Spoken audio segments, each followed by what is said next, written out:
Sampurasun, oke, Honda CB 100 K2. Ini dari Kuningan Jakarta ya. Datang ke sini katanya tolong dirubah pengapiannya jadi CDI. Sebelum kita bongkar, kita keliling-keliling dulu cek kondisi motornya. Untuk motornya sendiri ini cukup terawat ya. Untuk platnya sendiri plat D Bandung. Gas masih orinya, masih lidah dalam. Saklar lokal ya. Batok lampu ori lokal. Tangki belum saya cek. Jok lokal ya. Spakbor belakang kemungkinan ori.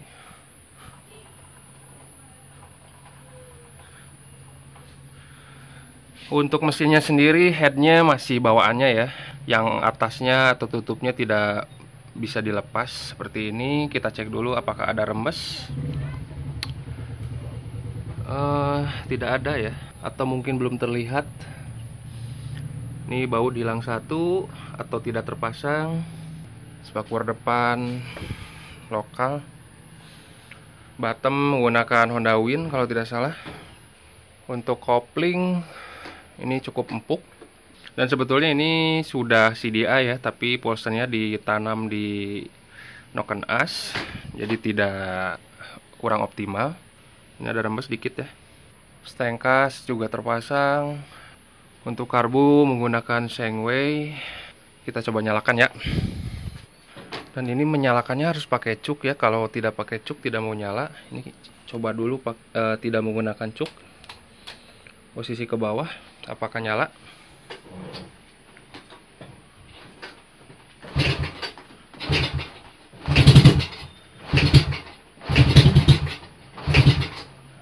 Gak mau nyala, cuknya kita setengah coba.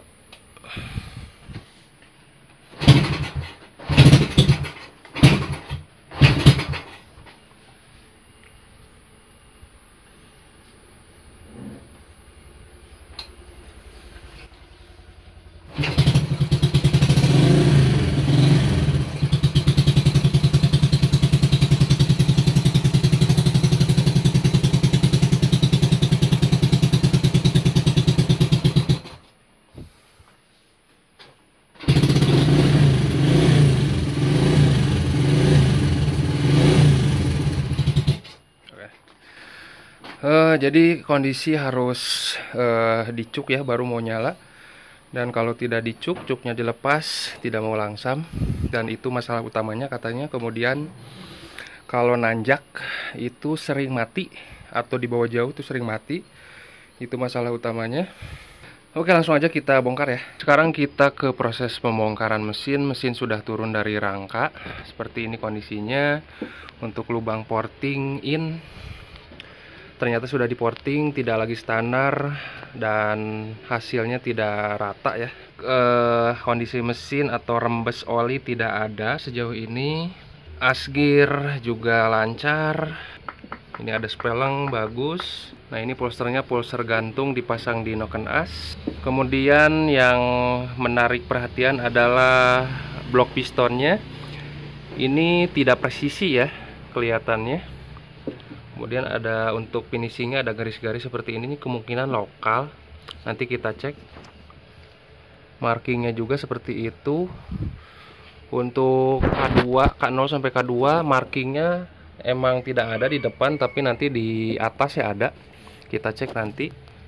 Ini agak sedikit offset, jadi tidak presisi terhadap crankcase, tidak lurus ya. Ini juga sama, tidak rapi. Jadi sedikit offset. Nah, ini yang ori itu rapi seperti ini. Nah, markingnya ada di atas HM. Dan untuk tulisan angka 99 cc nya seperti ini. Kalau ini seperti ini kan. Nanti kita cek aja. Untuk spool dan magnet masih bawaan original seperti ini. Untuk celah klep INX ini rapat sekali, tidak ada celah sama sekali. Untuk clearance kiri kanan pelatuk ini bagus untuk yang in. Tapi untuk yang X ini menurut saya terlalu besar ya tuh. Entah itu dudukan pen pelatuk yang di rumah blockhead itu kemakan, atau pelatuknya sendiri udah kemakan, nanti kita cek. Jadi ini mesin hanya dirubah CDI. CDI ditanam di blok kopling. Jadi kita tidak akan merubah bagian head, setidaknya selama video ini dibuat. Dan kalaupun mesinnya nanti hidup, suaranya berisik karena kita tidak melakukan perubahan apapun di bagian head. Jadi menurut ownernya, headnya dibiarkan apa adanya. Untuk kondisi headnya seperti ini. Untuk bos yang untuk noken as yang di dalam head, yang terpasang di head ini sudah pernah diganti. Untuk klepnya kondisinya seperti ini. Untuk boringnya, boring lokal seperti ini. Ini banyak flek ya, kemungkinan motornya jarang dipakai. Dan baret juga. Dan kondisi pistonnya seperti ini. Baret cukup parah. Dan untuk pemasangan Boss block itu ternyata ada yang salah pasang dan ada yang tidak terpasang juga. Untuk Boss block piston bagian bawah hanya terpasang satu seperti ini. Untuk yang bagian atas juga terpasang kurang benar. Yang di sini satu, tapi yang untuk jalur oli tidak terpasang. Untungnya tidak bocor. Jadi dipasang di sini sebelumnya, dan ini nempel di baut ancer, susah dibuka. Dan setelah ditelusuri kenapa kalau jalan jauh itu mati, atau setiap nemu tanjakan itu mati, karena ternyata jalur oli yang menuju kruk as atau stang seher itu tidak lancar atau tidak keluar sama sekali. Setidaknya sampai sini masalahnya terlihat. Untuk jalur oli ke atas atau ke head ini lancar, tapi untuk ke stang seher ini tidak lancar, atau kemungkinan mampet atau apapun lah, nanti kita cek. Nah, ini kondisi pen pistonnya baret ya. Bagian bawahnya juga tuh, ini tidak kena oli, jadi gosong. Untuk bagian kopling seperti ini. Dan benar saja jalur oli, sirkulasi oli yang masuk ke kruk as, ke stang seher itu tersumbat ya. Ini harusnya tidak menggenang atau ngeyembang seperti ini. Ini kita coba rojok-rojok, apakah bisa masuk. Ini bisa jadi pas pemasangan pen big end di di kruk as yang kurang benar. Nanti kita cek ya. Ini harusnya oli nyurulung ke kruk as ya, tidak seperti ini. Kemudian untuk baut magnet, ini pakai baut kuning biasa seperti ini. Ini saya sangat tidak menyarankan untuk menggunakan baut kuning seperti ini karena kekuatannya kurang. Minimal ya bagusnya pakai yang ori, tapi minimal pakai yang baja. Nanti kalau sudah patah baru nyesel, baru gigit jari. Jadi teman-teman sekali lagi, kalau baut magnet jangan pakai baut kuning seperti ini, sangat tidak disarankan. Oke. Kemudian untuk strainer oli, ini kotor, tersumbat kotoran. Oh ya, satu lagi yang kelupaan, ternyata toleransi clearance kruk as itu padat ya. Ini harusnya bisa geser kiri kanan, tidak boleh padat seperti ini. Untuk bawaannya itu 0,5 mili, bisa geser kiri kanan. Jadi ini kalau panas makin padat atau makin seret putaran kruk asnya. Kemudian ternyata untuk as gearbox juga ini tidak ada toleransi. Ini sudah netral ya. Ini harusnya main juga seperti kruk as, bisa geser kiri kanan di netral, di posisi netral. Ini sama sekali tidak ada. Entah itu ringnya kebanyakan atau pemasangannya kurang betul. Kalau padat seperti ini harusnya ada yang mengalah, entah itu bearingnya atau permukaan crankcase yang kebabat biasanya. Untuk bagian dalam crankcase seperti ini kondisinya, sangat kotor. Untuk rumah bearing kruk as, dua-duanya masih bagus. Bearing as gear sudah kena ya, sudah dalam nih. Untuk pemasangan bearing gearbox yang satunya lagi, yang kopling terbalik.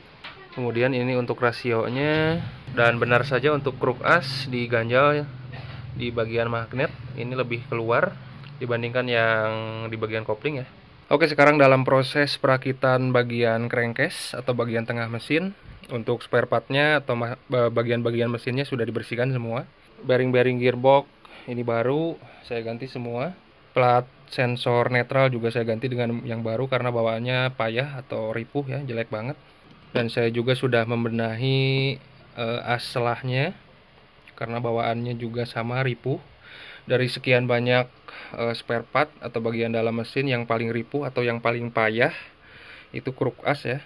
Dan itu sudah lumrah kalau motor CB K2, biasanya kruk as yang paling harus diperhatikan, terutama di bagian as kopling ya, tempat rumah bearing kruk asnya.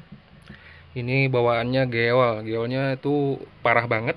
Ini sudah 3 kali masuk ke bengkel yang berbeda untuk pemasangannya, dan untung alhamdulillah lancar, mudah-mudahan.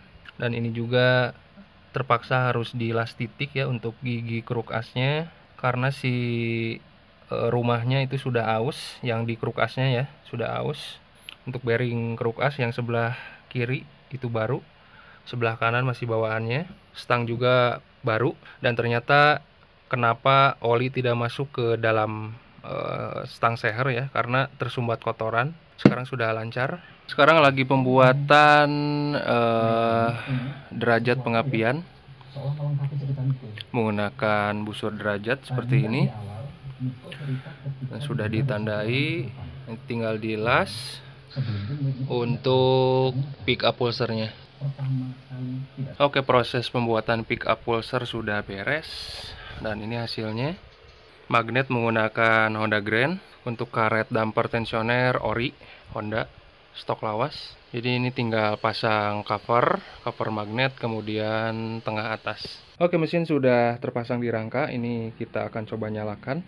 Walaupun sebelumnya ada sedikit drama karena ternyata lubang drat busi itu bocor atau rembes. Jadi ketika diselah keluar udara.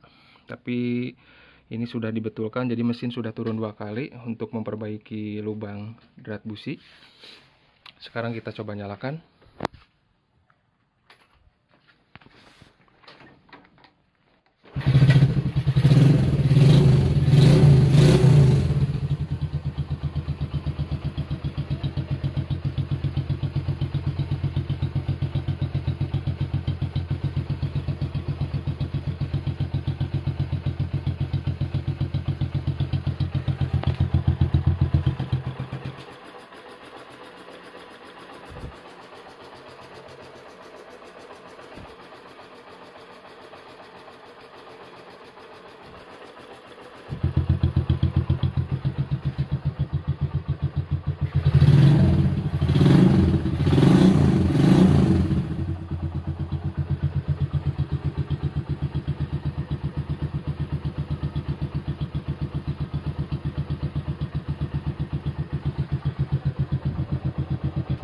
Oke, itu dia hasil suara mesinnya. Walaupun pada awal-awalnya saya kurang yakin hasil akhirnya akan seperti apa, tapi ternyata berjalan dengan baik. Suara mesin mulus, untuk pengisian juga bagus, lampu-lampu utama terang. Oke, mungkin segini dulu video singkat dari saya, semoga bermanfaat. Apabila ada pertanyaan silahkan tulis di kolom komentar, atau bisa DM saya melalui Instagram atau Facebook juga bisa. Semoga video ini bermanfaat. Terima kasih.